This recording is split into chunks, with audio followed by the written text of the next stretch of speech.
Muy buenos días a todos. Mi nombre es Guillermo Camino. Estoy acompañado de Daniel Kuyper en este programa de 500 razones para celebrar. Muy buenos días, Daniel.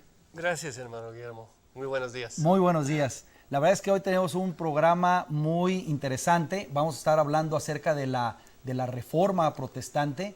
Estamos cumpliendo, pues básicamente los 500 años de la famosa Reforma. Y el Comité de las 500 Razones para Celebrar organizó estos programas para poder conocer un poco más acerca de nuestras raíces de la fe y entender cuáles son las repercusiones que ha tenido todo esto. Hoy vamos a hablar acerca de la Reforma Protestante, pero cómo ha contribuido, cómo afectó en la cuestión política y el desarrollo político, pues prácticamente del mundo. Antes de empezar con el programa, me gustaría recordar que tenemos una línea de oración. Usted puede marcar al 915 aquí en El Paso, Texas, en el 532-8518. Vuelvo a repetir la línea de oración, es el 915 aquí en El Paso, 532-8518. Pero también Comité de las 500 Razones para Celebrar está también organizando la adquisición de un paquete de Biblias. Usted puede adquirir este paquete de Biblias. Son 5 Biblias por un donativo de 200 pesos, si usted está en México, o de $12. Usted se va a llevar este paquete de 5 Biblias, y la idea de todo esto, cada una de estas Biblias tiene un separador adentro, donde usted va a poder poner el nombre de una persona a la cual le puede regalar una Biblia.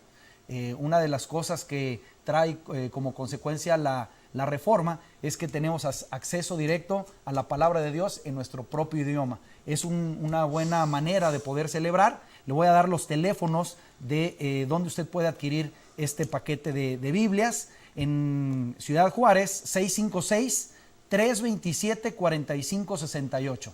Vuelvo a repetir, en Ciudad Juárez, 656-327-4568. Pero también lo puede adquirir en la Semilla Bookstore. Le doy el teléfono de la Semilla Bookstore, 389-0526, y en Librería Visión, 611-1603. Las dos allá en Ciudad Juárez. Bueno, pues vamos a empezar un poco acerca de desarrollar todo este tema de la Reforma y cómo impactó en el ambiente político y en el desarrollo de las naciones. Pero creo que sería interesante empezar entendiendo cuáles eran los antecedentes históricos, políticos, pero también religiosos. No sé si nos pudieras hablar, Daniel, un poco de ese antecedente religioso en el cual estaba viviendo cuando se generó la Reforma Protestante. Claro, podemos conversar un poco del ambiente religioso en los tiempos de la Reforma, que consideramos que empezó con Martín Lutero, ¿verdad? En el año 1517.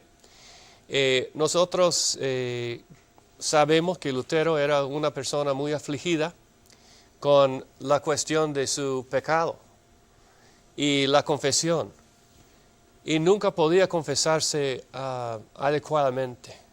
Lutero solía regresar a su confesor y decir más, y saliendo del confesionario regresaría y más y más y más. Así que la iglesia lo tenía ya atado por medio de no confesarse adecuadamente. Nunca sintió justificado, siempre bajo el peso de su pecado. No podía ser librado del yugo de lo que la Iglesia Católica oficial había impuesto sobre él.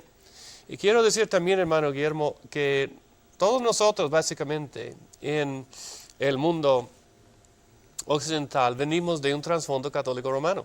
Uh-huh. Y yo también. Es correcto. Aunque puedo decir que mis raíces ahora teológicos, cristianos, bíblicos, ya van quizá por siglos atrás. Y creo yo que mis tatarabuelos se convirtieron en el tiempo de la Reforma. Okay. Venimos de un país muy oprimido por el emperador Carlos V. Y en este tiempo casi todos los holandeses salieron de la Iglesia Católica, parte por la opresión política. Y ellos empezaron a seguir la Reforma quizá por ciertas razones, no 100% puros y correctos, pero Dios obró grandemente entre los holandeses y la mayoría de ellos llegaron a ser evangélicos protestantes en aquel entonces, especialmente de la corte reforma, de los reformados. Pero la Iglesia Católica sabemos que era una iglesia que en el tiempo después de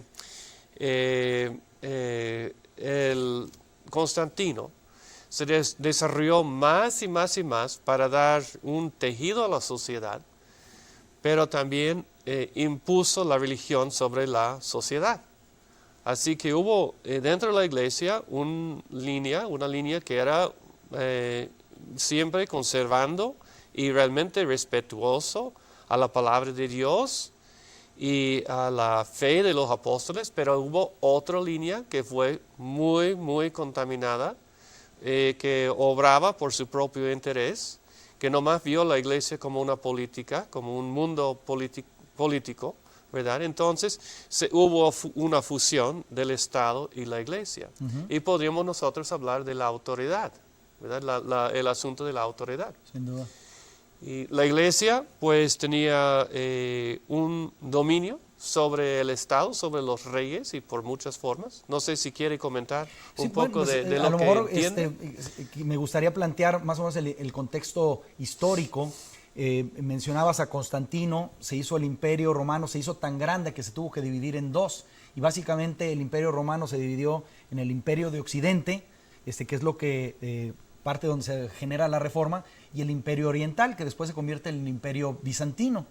Después de las Cruzadas, el Imperio Bizantino, o la Iglesia, o el Imperio, Romano Oriental, pues viene a debilitarse grandemente, y precisamente en 1453 viene la caída de Constantinopla por los otomanos. Es parte del contexto histórico, y eso es muy relevante porque también dentro de lo que estaba pasando en el mundo era que estaban descubriendo nuevas tierras. De hecho, en 1492 viene el descubrimiento de América. Todos esos elementos históricos contribuyeron mucho a que se diera esta ruptura. El imperio occidental romano estaba la persona que vivía en el imperio tenía que adoptar la religión institucional o de Estado. Y había muchos abusos. Por ahí hay muchas personas que dicen que el poder corrompe, pero el poder absoluto corrompe absolutamente, ¿verdad? Sí. Y eso era lo que estaba pasando. Entonces, dentro de los pueblos, de los reinos de ese imperio de Occidente, había mucha queja por los abusos que tenían. Y entonces ahí empieza a haber una inquietud, no nada más política, sino también religiosa. Los habitantes de ahí no cuestionaban la veracidad de lo que predicaba la iglesia institucional. Simplemente estaban quejándose de los abusos que había. Sin embargo, Martín Lutero fue el primero que pone el dedo en la llaga, donde no nada más había abusos dentro de la autoridad, sino también había una desviación de la verdad. ¿Nos pudieras comentar algo de estas desviaciones de la verdad que encontró Martín Lutero y otros reformadores? Pues claro, creo que la más obvia es la autoridad de las Escrituras. En la época medieval, la Iglesia había desarrollado una doctrina que el Papa es el que realmente tiene la autoridad y el magisterio de la Iglesia. Entonces, la Iglesia realmente tomó la palabra de Dios, la Biblia que tenemos, la Santa Biblia, lo tomó en cuenta, pero también con tantos otros asuntos particulares, intereses individuales, y también actualmente incorporó doctrinas que no encontramos en la Sagrada Palabra de Dios. Toda una estructura para promover la organización de la Iglesia. Hasta la Iglesia Católica dijo que la verdadera Iglesia se encuentra en la estructura o la organización de la Iglesia. Un obispo en la antigüedad dijo que la Iglesia está en el obispo y el obispo en la Iglesia. Entonces, realmente la Iglesia está fundada sobre Cristo. Es la cabeza de la Iglesia Cristo. Y cada persona está integrado en Cristo, cada creyente, porque Él es la vida y nosotros los pámpanos. Entonces, para decir que la Iglesia se encuentra en la organización es un grave error. La Iglesia Católica Romana entonces se fue desarrollando esta doctrina y puso para controlar cierta controversia doctrinal, ¿verdad? Porque sí, hubo muchas controversias doctrinales y la Iglesia tenía que poner freno a algo de esto, pero puso una estructura muy pesada. Y la estructura era desde arriba hacia abajo. Y el Papa quedó desde arriba, ¿verdad? Lo más.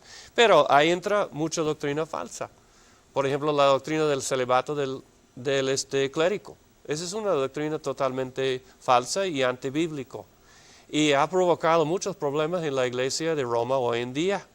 Esta es una doctrina que viene de los gnósticos, de los griegos, de las personas que creyeron que el cuerpo era una cosa para oprimir, para suprimir y que el espíritu iba a volar y estar con Dios. Este es equivocado. El cuerpo también es una creación de Dios y el hombre fue hecho para casarse, para multiplicar. Dios dio, ¿verdad? En la creación, el mandato de la creación que debemos fructificar, multiplicar, ya llenar la tierra, juzgar sobre ella. Y la iglesia va en contra de eso porque aceptó ciertas doctrinas que vienen de otros libros gnósticos, y hay varios de ellos, y puso estos a par y al lado de la pura doctrina de la palabra de Dios. Lo peor sería entonces que la iglesia desarrolló todo un sistema de salvación que era por medio de la iglesia, por gracia, pero más obras. Y las obras están contenidas en los 7 sacramentos.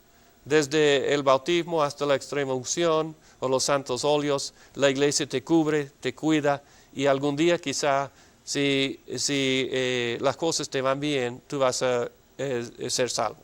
Pero va a ser muy difícil. Podemos hablar de muchas otras doctrinas que entran allá, pero básicamente eso de la revelación de Dios, que no es solamente las Escrituras y lo que el Espíritu Santo respiró, sino que es también lo que los hombres hacen en sus interpretaciones y sus bulas y sus dictados. Otro gran desarrollo de la Iglesia Católica era el desarrollo de la doctrina de María. María es una virgen perpetuamente, supuestamente por ella, por la Iglesia, ¿verdad? Pero ¿dónde dice eso en la Biblia? Nunca lo dice.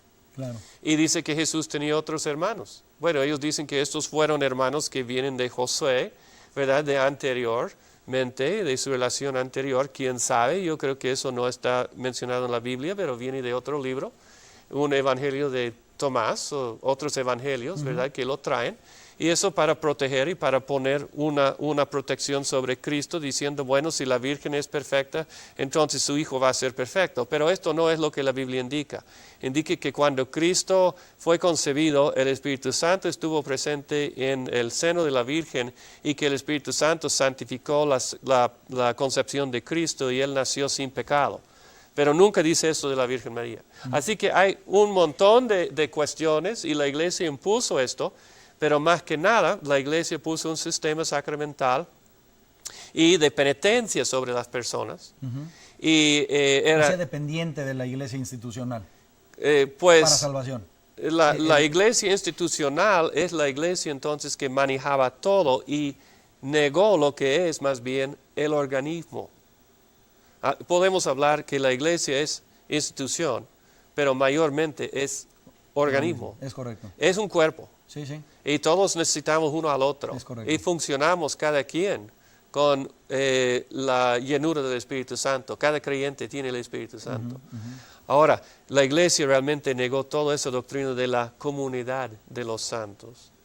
Algo interesante, Daniel, del principio que mencionas y la revelación que viene y lo que propagaron los reformadores de que la salvación no está dependiente de la institución, sino de la relación con Jesucristo. Esto viene a crear un cambio político en muchas naciones, principalmente en el norte de Europa. Empieza a haber una separación de iglesia-estado. Hoy para nosotros es como que un derecho, ¿no? Ya es algo que asumimos, pero en esa época no se estilaba de esa manera. La persona que vivía en cierto lugar, si estaba bajo cierto imperio, tenía que adoptar la religión de ese imperio. Pero a través de la reforma y del principio que acabas de compartir, se viene este progreso político que viene la separación de iglesia-estado. ¿Algún otro principio que vinieron a resaltar los reformadores que nos pudieras comentar? Pues quería decir que la iglesia también usó una herramienta, se llama el interdicto. Y para una provincia, por un estado que no se conformó, entonces el Papa podría lanzar el interdicto contra él. Y eso significa que no podían tomar de la Santa Cena, de la Eucaristía. Y esto significa que sus almas serían condenados, porque no podían recibir la gracia infusa, la gracia que éste da materialmente. Entonces, la iglesia abusó de su autoridad, uno que otra vez. Y Lutero, sabemos que cuando él hizo su viaje, hizo una peregrinación, 800 millas, más de 1000 kilómetros, a pie, andar de Alemania, a pie, cruzando montañas y todo, a llegar a Roma, a ver la Santa Cena, a ver dónde está la santidad, a ver dónde podía cosechar algún aviso para su vida, alguna dirección para su vida, y encontró en el Vaticano prostitutos, ladrones, toda clase de corrupción, toda clase de mafioso, y eso en el mero centro de la iglesia. Él regresó desanimado a lo que estaba pasando. Claro que sí, en aquel entonces hubo unos electores, y Lutero vivió bajo uno que se llama Federico, y ellos 8 tuvieron que decir sobre quién iba a ser el gran príncipe del Imperio Romano, o sea, el emperador del Imperio Romano. Y el Papa, claro que sí, quería controlar la selección del político, alguien a su favor, alguien iba a promover sus rentas, sus intereses, que iba a ser más grande aún la iglesia, porque la iglesia y el Estado tuvieron una unidad en aquel entonces, ¿verdad? Y eso tenía que ser ya cambiado. O sea, había abusos económicos, porque Claro. básicamente lo que buscaban era enriquecerse más a través de todo este tipo de prácticas. Había un abuso político, porque lo que decía la autoridad de la iglesia institucional, eso era lo que se marcaba, y eso era lo que estaban luchando muchos de los reformadores. De hecho, algo que se me hace muy relevante y coinciden muchos de los reformadores que conocemos, es que cada uno de ellos coincidía en que la palabra de Dios debería de estar en el lenguaje original de la persona, porque en esa época era diferente. Creo que también podemos agotar ese tema, porque me parece que de ahí viene el hecho de que las personas pudieran leer la palabra de Dios en su propio idioma, pues había entendimiento y había un descubrimiento de verdades. Uno de ellos, por ejemplo, era entender la injusticia social que estaban estableciendo el poder político y el poder de la iglesia institucional. Amén, amén. Uno de los grandes beneficios de la Reforma, por ejemplo en Alemania, era que Lutero abogó a que todo niño y toda niña llegara a ser alfabetizado. Okay. Entonces, porque se sabía que la gente necesitaba progresar. Y una cosa de la Reforma es que sí hace la persona progresar, le da esperanza, le da reto, le da un nuevo porvenir, educación. Entonces, no es solamente para ciertas personas, pero es para la gente masiva. Es correcto. Porque antes solamente las personas de jerarquía o con poder adquisitivo son las que tenían acceso a educación. Y es interesante que, por ejemplo, el papá de Lutero era minero, pero luego llegó a ser un jefe del sindicato de los mineros. Y luego él, la primera cosa que quería hacer es mandar a su hijo a la escuela. Y Lutero rápidamente progresó en la historia, en la escuela, y llegó a ser casi abogado, pero luego la mano de Dios estuvo sobre él y en un gran tempestad, ¿verdad?, se entregó al Señor y empezó en su carrera como monje. En el caso de Juan Calvino, el otro gran reformador, entre varios, pero el otro, ¿verdad?, también tenía un papá que le mandó a la escuela. Su papá era también un tipo diácono, un administrador en la Iglesia Católica, pero Calvino se fue en su camino, estudió la abogacía para poder ayudar a la Iglesia, también como abogado en la Iglesia. Sabemos que el Vaticano tiene allá un gran sótano, pero está lleno de leyes eclesiásticas. Hablamos de la ley eclesiástica. El Vaticano es la biblioteca que contiene tantas leyes que es casi un ridículo, pero lo que tienen allá en su almacén es todas las obras de los santos. Todas las obras están siguiéndolos a ver si algún día ellos pueden ser santos, las personas, todos los sacerdotes, todos los monjes, todas las personas, indulgencias que se han dado, surtido, tienen un montón de libros y artefactos y archivos sobre esto, porque a ver si algún día la iglesia puede declarar tal persona una persona santa. Entonces, ¿qué es un ridículo? Porque nosotros somos santos en el momento de creer y confiar en Jesucristo. Sí. Y los del Nuevo Testamento fueron santos porque Pablo, el apóstol Pablo, escribe a los efesios como los santos y los llama los santos. Entonces, la iglesia puso un yugo muy grande, muy pesado sobre el pueblo y muy controlador, muy autocrático. Podemos decir, hablamos de la teocracia, ¿verdad? Y era casi un tipo de teocracia lo que estaba pasando. Es correcto. Y la teocracia es de verdad como Israel era legítimamente en el Antiguo Testamento, pero esto terminó en los tiempos de Jesús. Y realmente no debemos tener teocracia hoy en día, aunque algún día Dios va a regir sobre todo cuando Cristo regrese. Pero ahorita estamos entre los tiempos. Estamos al rey adecuado. Sí, claro. Sí, es el No, rey no se todo puede. adecuado. Sí. Y nosotros estamos bajo su señoreo, es cierto. Pero ¿qué tal con el mundo, con los que no están? ¿Qué hacemos con esto? Con los que no están. Entonces, que no están realmente leales y realmente no nombran a Cristo como su Señor. Y eso siempre ha sido un factor también.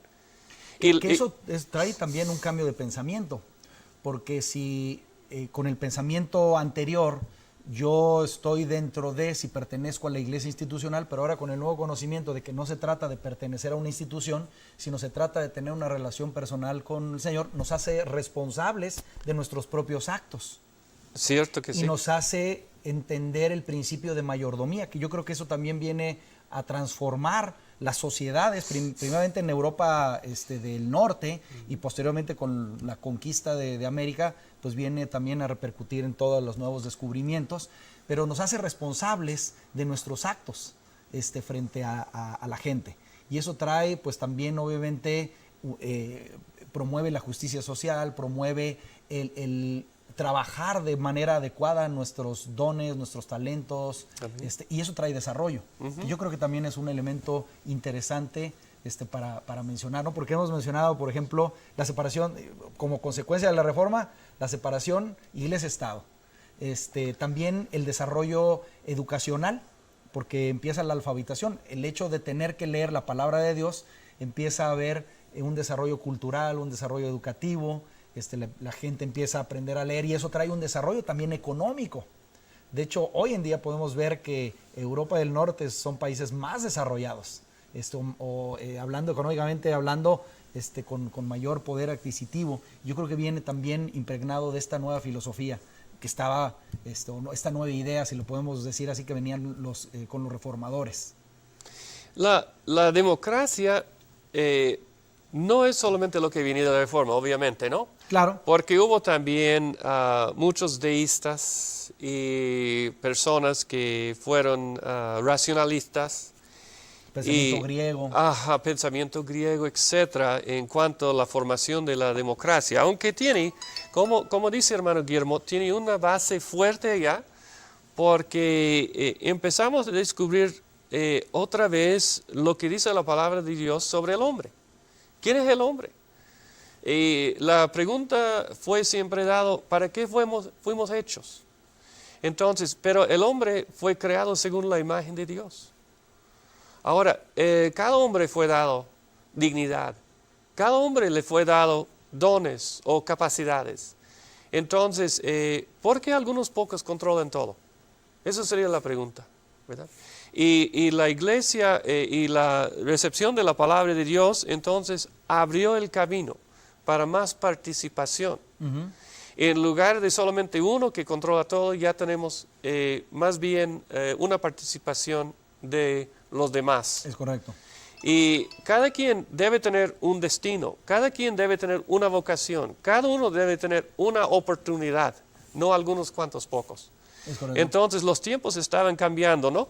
Por causa de la iluminación, la ilustración, pero la dignidad del hombre también salió del humanismo por algo, pero más bien la Biblia también enseña fuertemente que el hombre tiene un cierto destino y nosotros tenemos también responsabilidad. Entonces no podemos dar toda la responsabilidad a unos cuantos pocos, pero tenemos todos que participar en el sistema. Es correcto.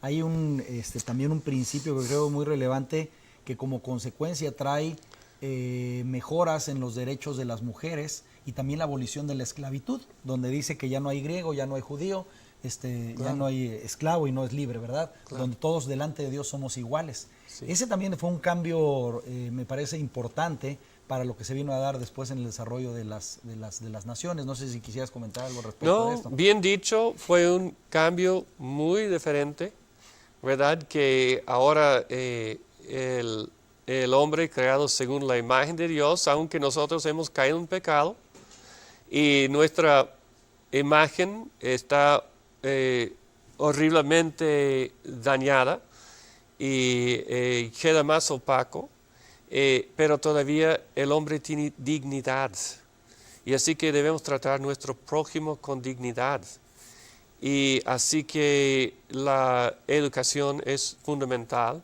pero también la participación económica pero mire, dado los asuntos, las cosas que sucedieron, ¿verdad? Porque la sociedad estaba cambiando. Es correcto.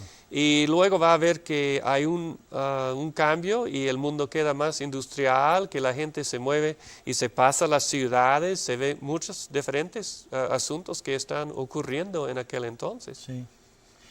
Daniel, creo que sería muy bueno tocar el tema de la autoridad, lo que cambió en el concepto de autoridad.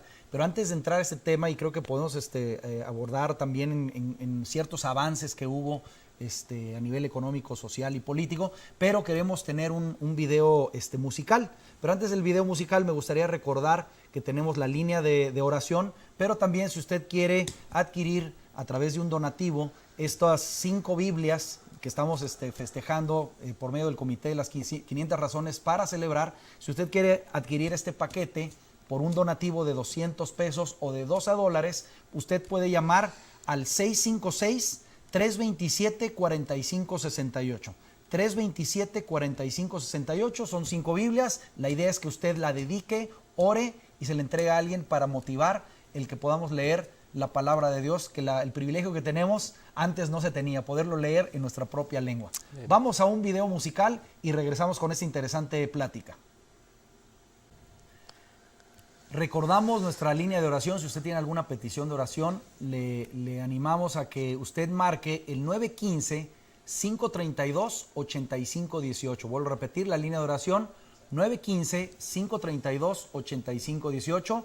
Están los teléfonos listos. Vamos a estar al final, Daniel, vamos a todas esas llamadas, vamos a tomar un tiempo para orar por todos las personas que nos están escuchando, que nos están viendo. Vamos a orar por sus peticiones de oración. Estamos con el tema del impacto que ha tenido la reforma en la política, o tuvo en la política, y tenemos una interesante plática con Daniel. Hemos abordado el aspecto cultural, político, religioso que había en la época y cuáles son los cambios pues más fuertes que hubo en todo ese tipo, en toda esa época, ¿verdad? Y también hemos estado hablando acerca de algunos beneficios que ha traído para la sociedad los principios sacados de la palabra por estos reformadores. Yo creo que sería muy interesante poder hablar acerca del concepto que se tenía en ese tiempo de lo que era la autoridad, porque hemos hablado que estaba muy pegado lo que era la autoridad religiosa y la autoridad política, y el concepto de autoridad pues vino también a romperse al descubrir principios bíblicos, ¿no?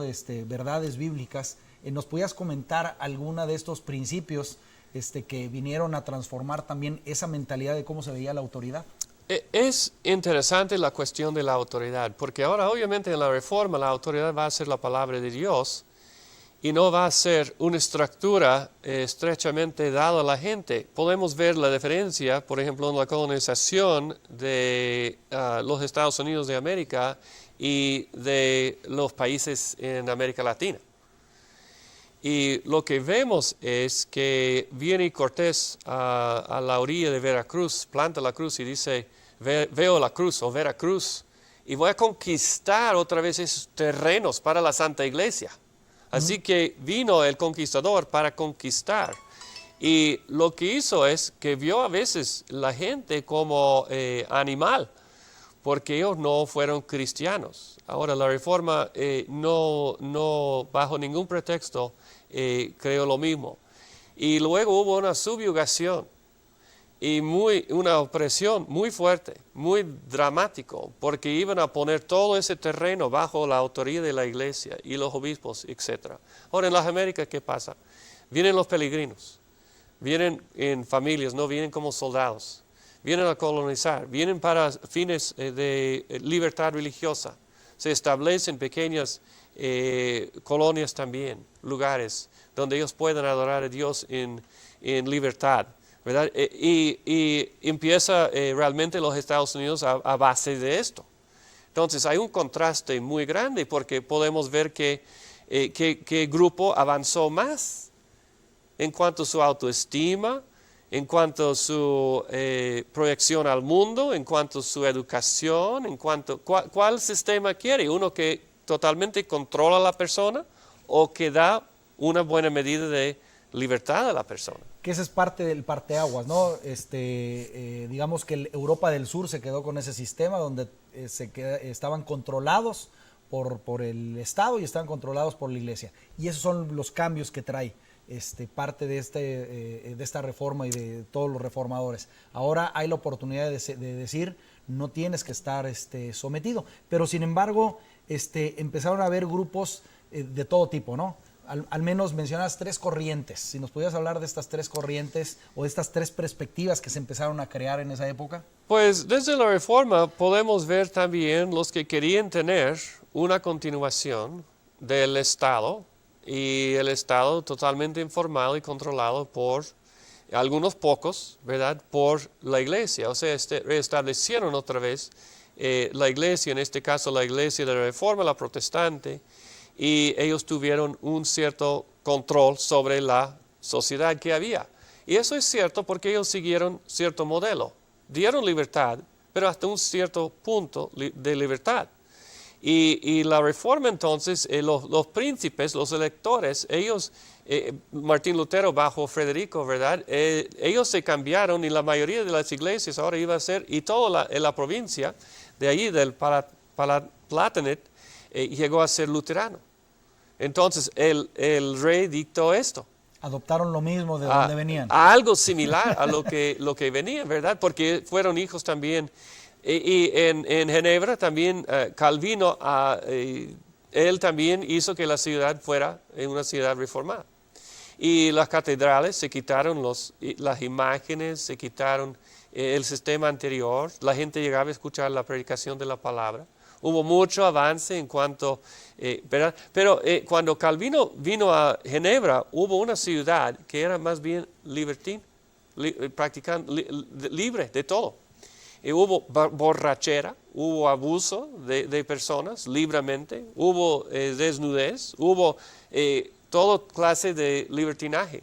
Así que él tenía que reformar la ciudad. Y lo que vemos aquí es que se desarrolló en la Reforma no una teocracia, casi como tuvimos con la Iglesia Católica, pero como una monarquía constitucional. Es una transición que empezó la gente a tener sus congresos y sus representantes, pero también hubo el rey o el magistrado o la persona que era de antes. Actualmente nosotros todavía tenemos algún clase de eso porque tenemos un presidente y tenemos un congreso. Y un presidente es un tipo de rey, un tipo de persona que tiene muchísimo poder y autoridad, y el congreso es la voz de la gente. Entonces hemos combinado, ¿verdad?, a tener esa libertad.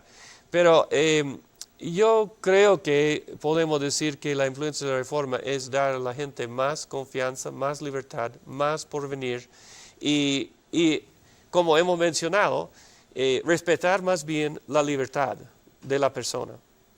Entonces, eso es donde vamos, pero podemos hablar de tres sistemas, ¿no? Uno que es totalmente controlado y que la iglesia está dentro del Estado, o el Estado está más bien dentro de la iglesia.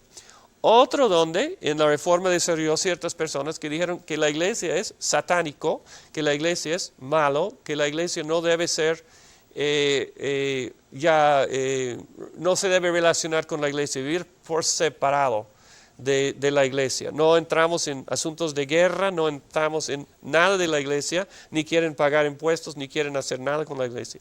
Y otro grupo que más bien salió de la Reforma, y la mayoría de los evangélicos así somos hoy en día, y nosotros creemos que la iglesia, los pastores y los que enseñan en la iglesia, y aún los cristianos, tienen la voz de conciencia para el Estado. Entonces es un involucramiento, pero no es un control. Es entender que hay muchas personas que formamos una nación, una entidad política. Y nosotros tenemos un cierto voz y voto y vamos a influenciar cristianamente la nación.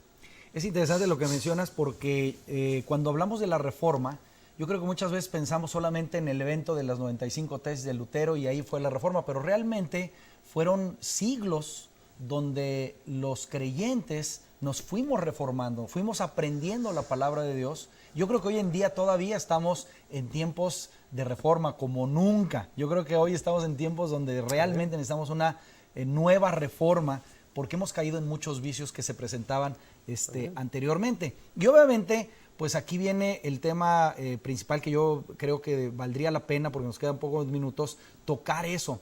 La reforma básicamente viene a descubrir que la palabra de Dios es nuestra fuente de fe y de conducta y ahí podemos encontrar la guianza, la dirección de Dios, de cómo nos podemos comportar. Y aquí entra el debate. Muchos grupos en la reforma estaban diciendo, bueno, ¿y ahora cuál va a ser nuestra relación con la autoridad? Y yo creo que sería muy bueno explorar qué dice la Biblia con respecto a la autoridad. Y hay mucho de dónde escarbar en la Biblia para tener una guía bíblica, pero muy práctica, de cómo podemos, nos debemos de someter a la autoridad, al gobierno en todo, cuándo sí, cuándo no, dónde están los límites bíblicos. Y yo creo que pudiéramos explorar al menos dos pasajes por el tiempo.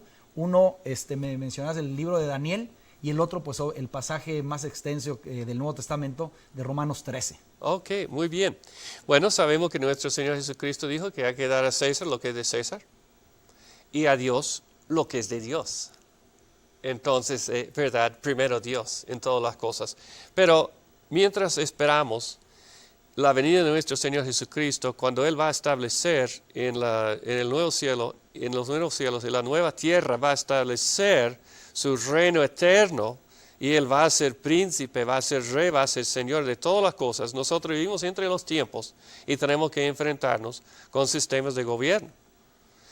Y vamos a hacerlo en la forma más respetuosa y más correcta y que incluya a la gente.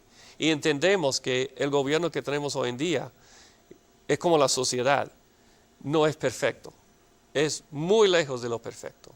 Pero ahora la pregunta quizás podría ser, ¿qué hacemos con un gobierno que va en contra de lo que Dios dice? Déjame leer Romanos 13 y luego creo Okay. que me vas a poder ahondar mucho con el ejemplo de Daniel. Dice Romanos 13, capítulo 13, verso 1. Sométase toda persona a las autoridades superiores, porque no hay autoridad sino de parte de Dios. Y las que hay, por Dios han sido establecidas. De modo que quien se opone a la autoridad, a lo establecido por Dios resiste, y los que resisten acarrean condenación para sí mismos. Porque los magistrados no están para infundir temor al que hace el bien, sino al malo. ¿Quieres pues no temer a la autoridad? Haz lo bueno y tendrás alabanza de ella, porque es servidor de Dios para tu bien. Pero si haces lo malo, teme, porque no en vano lleva la espada, pues es servidor de Dios, vengador para castigar al que hace lo malo. por lo cual es necesario estarles sujetos, no solamente por razón de castigo, sino también por causa de la conciencia. Y ahí cierro. Ok, entonces algunos han dicho, por eso tenemos que obedecer al gobierno como ciegos. Eso no es cierto, porque aquí también vemos que tenemos que someterle porque está establecido de Dios. Esta autoridad que tenemos, algún día tendrá que rendir cuentas al Señor. Es servidor de Dios. Es servidor de Dios y dice que no están a infundir terror, pero ¿qué tal si infunden terror? Entonces, ¿verdad? ¿Quieres? Y está para castigar el malo, no al bueno. Oh, sí. Entonces, debe servir a Dios. Dice que está en el servicio de Dios para tu bien. Ahora, Pablo tenía que vivir bajo un gobierno, ¿verdad? Terrible. Tremendo, terrible. Pero él vio todavía en cualquier gobierno hay cierta cosa positiva. Y eso es muy importante para el cristiano. Sí. Los apóstoles también, cuando ellos fueron ¿verdad? Llevados ante el Sanedrín, dijeron que primero tuvieron que servir a Dios, obedecer a Dios. Entonces, esto es una prioridad, ¿verdad? Dios primero.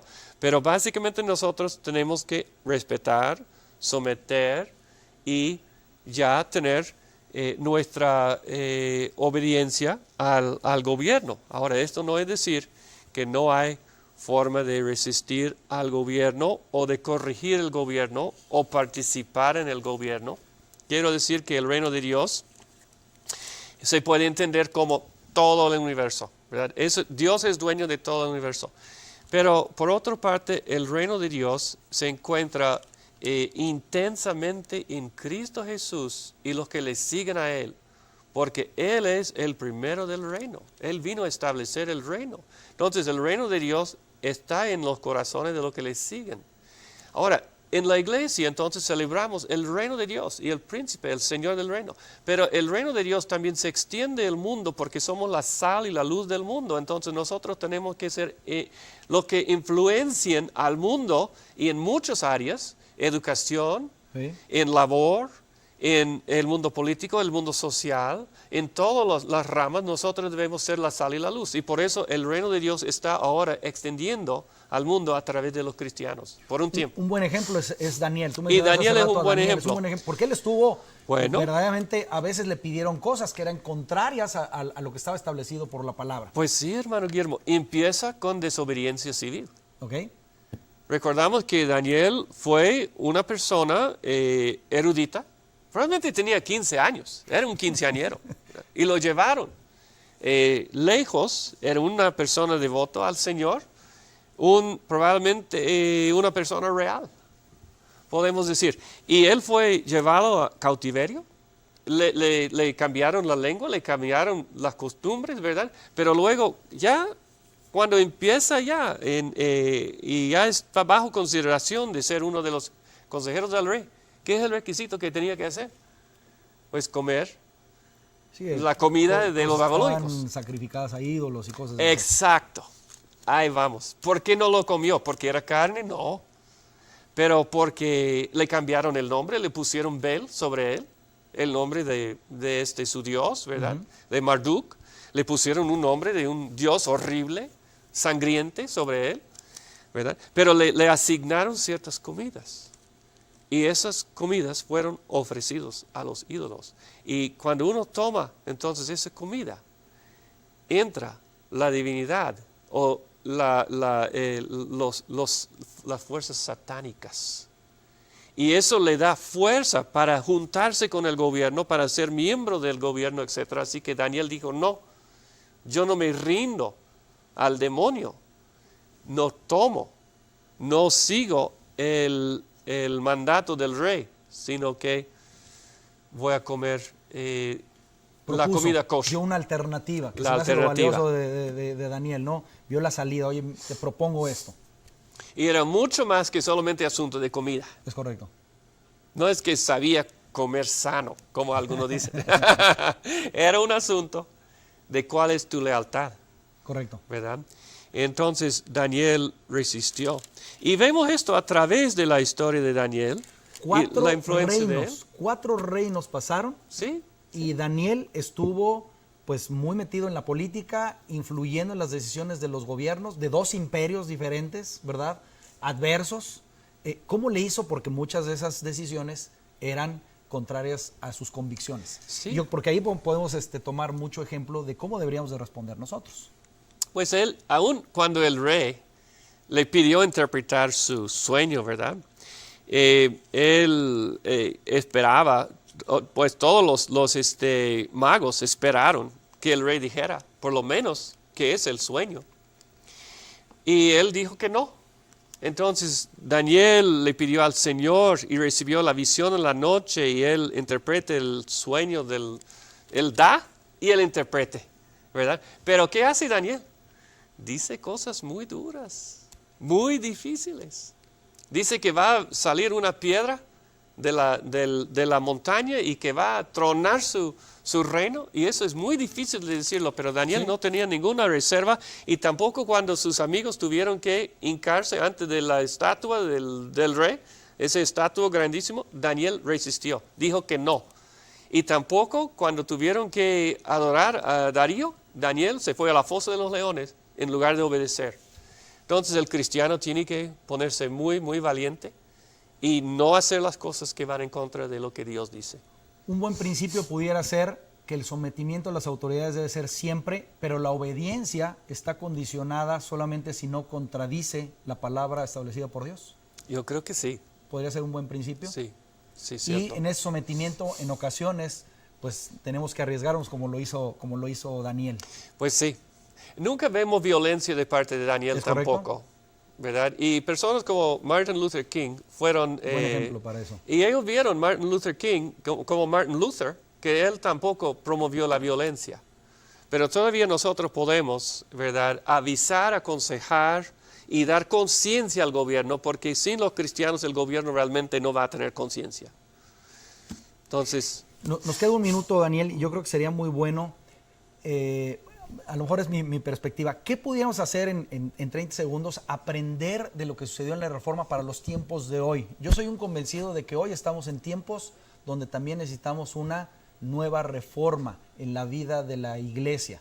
¿Qué pudiéramos sacar así rápidamente de ejemplos de la Reforma que hoy son útiles? Pues a veces el cristiano siente muy frustrado con lo que ve. Pero yo aconsejaría que nosotros tenemos que poner nuestra parte, ser activos donde podemos ser buen ejemplo, buen cristiano, no avergonzarnos del Evangelio. Eso es lo que somos y lo que podemos hacer, cada quien haciendo su parte. Y esto va a ser entonces una adoración al Señor. Bueno. Pues muchas gracias, Daniel. Se nos ha acabado el tiempo. Recuerdo el teléfono para el paquete 327-4568. Gracias por estar aquí. Que tengan una bendecida semana y un feliz día.